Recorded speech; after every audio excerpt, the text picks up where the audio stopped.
दोस्तों, जैसा कि आप सभी जानते हैं कि इस वीडियो में आपको आज हम दिखाने वाले हैं कि आप एक्सेल का प्रयोग कैसे कर सकते हैं, जिसे हम लोग माइक्रोसॉफ्ट एक्सेल बोलते हैं। माइक्रोसॉफ्ट ऑफिस का जो पैकेज होता है एक्सेल, तो उस चीज़ का प्रयोग हम लोग कैसे कर सकते हैं। और एक्सेल में वर्कशीट बनाना बहुत ही आसान है। जिस तरह से आप मार्कशीट देखते हैं, इंटर, मैट्रिक, इस तरह के मार्कशीट को आप एक्सेल में बहुत ही आसानी से आप तैयार कर सकते हैं। तो दोस्तों, यदि आप इस चैनल पर नया हैं तो इस चैनल को सब्सक्राइब करें, अपने दोस्तों में शेयर करें और इस वीडियो को लाइक करना नहीं भूलें। जैसा कि आप सभी को पता है कि इस चैनल पे आपको टेक्निकल से जुड़ी सारी वीडियोज उपलब्ध कराए जाते हैं। तो दोस्तों, आपका काम है सब्सक्राइब करना और मेरा काम है तरह तरह की वीडियोज उपलब्ध कराना। तो दोस्तों, आज की वीडियो में हम लोग देखने वाले हैं कि माइक्रोसॉफ्ट ऑफिस जो होता है उसमें एक पैकेज होता है एक्सेल। तो उस एक्सेल का उपयोग हम लोग कैसे कर सकते हैं। जैसे माइक्रोसॉफ्ट ऑफिस का जो पैकेज है उसमें बहुत सारा होता है, Microsoft Word, Microsoft Excel, Microsoft PowerPoint, Microsoft Access. तो आज हम लोग उसी में एक पैकेज को देखने वाले हैं, सिर्फ माइक्रोसॉफ्ट एक्सेल को, और उसमें भी हम लोग मार्कशीट किस तरह से तैयार करते हैं वो हम लोग देखेंगे। और बड़ी ही आसानी से उसमें हम लोग किसी फार्मूला का उपयोग करके मार्कशीट तैयार कर सकते हैं। तो आइए देखते हैं कि माइक्रोसॉफ्ट एक्सेल को हम लोग कैसे ओपन कर सकते हैं। तो आप ओपन करने के लिए अपने सिस्टम में सर्च कर सकते हैं EXCEL, एक्सेल लिख के। जैसे ही आप एक्सेल लिखते हैं तो आपके सामने माइक्रोसॉफ्ट ऑफिस एक्सेल 2007 या आपके सिस्टम में 2003 या जो भी आपके सिस्टम में होगा उस तरह से एक्सेल आ जाएगा। जो आपके सामने एक्सेल आ जाता है तो आप इस पर क्लिक करेंगे। जैसे ही आप क्लिक करते हैं तो आपके सामने कुछ इस तरह का पेज ओपन हो जाता है, विंडो ओपन हो जाता है। ये विंडो ओपन होने के बाद आपके सामने बहुत सारी ऑप्शन दिखाई देते हैं। तो दोस्तों, आज की वीडियो में बार बार मैं आप लोगों को बता रहा हूं कि आज की वीडियो में हम लोग जिस तरह से मैट्रिक या इंटर की मार्कशीट तैयार होती है उस तरह से एक उसी प्रकार का हम लोग मार्कशीट की तरह ही एक शीट तैयार करने वाले हैं। तो आइए देखते हैं किस तरह से तैयार करते हैं। तो जैसा कि मान लीजिए कि किसी बच्चा का नेम होगा, तो यहाँ नेम का एक कॉलम बना लेते हैं। फिर से रोल नंबर होगा तो रोल नंबर का एक कॉलम बना लेते हैं। फिर से मान लीजिए कि कोई बच्चा का कोई 5 सब्जेक्ट ले लेते हैं, जैसे मान लीजिए हिंदी, इंग्लिश,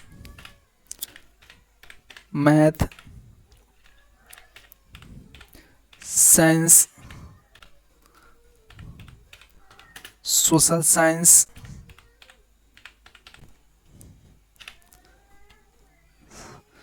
इस तरह से 5 सब्जेक्ट ले लेते हैं। तो कितने सब्जेक्ट हुए? 4 सब्जेक्ट। एक मान लीजिए कि जीके ले लेते हैं। इस तरह से करके हम लोग 5 सब्जेक्ट ले लीजिए और पांचों सब्जेक्ट लेके उसमें कोई ना कोई अंक अपने से भरेंगे एग्जाम्पल के तौर पे। तो दोस्तों, इतना करने के बाद अभी हम जल्दी से इस शीट को भर लेते हैं और फिर आपको बताएंगे कि किस तरह से क्या करना है। तो दोस्तों, जैसा कि आप स्क्रीन पे देख रहे हैं कि सीट तैयार हो चुका है। ये सीट आप यहाँ स्क्रीन पे देख रहे हैं, ये सीट आपका तैयार हो चुका है। इस तरह से आप लोग भी सीट तैयार कर सकते हैं। यहाँ एग्जाम्पल के तौर पे नेम लिखा गया है, रोल नंबर, हिंदी में जो मार्क्स है वो, इंग्लिश में जो मार्क्स है वो, मैथ का मार्क्स, सोशल साइंस का मार्क्स और जीके का मार्क्स। तो अब इस तरह से इसमें एक कॉलम हम लोग बढ़ाएंगे टोटल का। तो यहाँ लिखेंगे टोटल। टोटल का मतलब है कि जितने भी सब्जेक्ट में आपको नंबर आया है उन सभी का नंबर क्या होगा। तो किस तरह से हम फॉर्मूला का इस्तेमाल करते हैं वो आपको एडवांस एक्सेल जब बताएंगे तो उसमें भी बताएंगे, और यहाँ भी आपको हम बता रहे हैं। तो किसी फॉर्मूला का इस्तेमाल करने से पहले आपको इक्वल मतलब बराबर का आपको चिन्ह देना है। फिर आप यहाँ से एक फॉर्मूला का उपयोग करेंगे, सम, SUM, सम, और यहाँ से कोष्ठ को बंद करने के लिए घोरेंगे, छोटी कोष्ठ को। उसके बाद क्या करना है कि जिस कॉलम से जिस कॉलम तक हमको जोड़ना है, तो मान लीजिए ये कहाँ से कहाँ तक है, तो यहाँ क्लिक करेंगे तो C6 से हमको और इसके बीच में एक इस तरह का चिन्ह देते हैं। और C6 से कहाँ तक जोड़ना है, तो G6 तक जोड़ना है। देखिए यहाँ सेलेक्ट कर लिया और यहाँ छोटी कोष्ठ बंद करेंगे और इंटर मारेंगे। तो ये जितने भी सब्जेक्ट हैं सभी सब्जेक्ट का टोटल नंबर जोड़ के हमको बता दिया यहाँ। तो जैसे ही इस तरह का इस कॉलम पे लाके कुछ इस तरह का चिन्ह जब आ जाएगा प्लस का, तो यहाँ से खींचेंगे तो ये सबको ऐड कर देगा। तो देखिए दोस्तों, यहाँ सभी लड़कों का जो नंबर था उसको ऐड कर लिया गया है। तो ये एक फॉर्मूला है, इसमें तरह तरह का फॉर्मूला है। जिससे मान लीजिए कि मिनिमम, इसमें मिनिमम यहाँ मीन लिखते हैं और प्रत्येक सब्जेक्ट में सबसे कम नंबर किसका आया है, पांचों सब्जेक्ट में से सबसे कम नंबर किसका आया है। तो मिनिमम के लिए क्या करते हैं, तो इक्वल MIN मिनिमम, और सेम चीज़ अपनाना है यहाँ C6 इस चिन्ह को देना है विसर्ग की तरह, और उसके बाद फिर से यहाँ तक, और छोटी कोष्ठ को बंद करना, मारना है इंटर। तो ए नाम का जो लड़का है रोल नंबर 1, इसके पांचों सब्जेक्ट में सबसे मिनिमम नंबर कौन सा है। तो सोशल साइंस में देखिए सबसे कम नंबर है, तो यहाँ इसको उठा लिया कि सबसे मिनिमम नंबर जो इसको आया है 40 आया है। तो इस तरह से पुनः इसको आप प्लस का चिन्ह जब यहाँ लाइएगा तो प्लस का चिन्ह ये छोटा पतला वाला हो जाएगा, और जब आप इसको खींचते हैं तो ये क्या होता है कि उसके मिनिमम अंक को निकाल देता है। तो इस तरह से आप एक्सेल में वर्कशीट को तैयार कर सकते हैं। तो दोस्तों आज की वीडियो में हम लोगों ने देखा कि किस तरह से बच्चे का या किसी भी व्यक्ति का मार्कशीट आसानी से तैयार किया जा सकता है।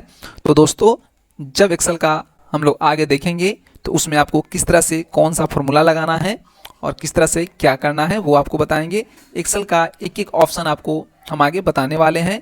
आप इस वीडियोज को देखकर एक्सेल का अच्छे से प्रयोग करना जान जाइएगा और एक बेहतर तरीके से आप एक्सेल में वर्क करना जान जाइएगा। ये सारी ऑप्शन जो आप यहाँ देख रहे हैं, इन सभी ऑप्शन को हम अलग अलग वीडियो में आपको बताएंगे। तो अगले वीडियो में आपको बताएंगे कि किस तरह से आप इसका मैक्सिमम निकाल सकते हैं, किस तरह से आप इसका डिवीजन निकाल सकते हैं, फर्स्ट थर्ड इस तरह से करके। तो इस तरह से अगले वीडियो में हम लोग देखेंगे। तो आज के लिए इतना ही, धन्यवाद, नमस्कार। यदि आप इस चैनल पर नया है तो इस चैनल को सब्सक्राइब करें, अपने दोस्तों में शेयर करें और लाइक करना नहीं भूलें। तो आज के लिए इतना ही, धन्यवाद।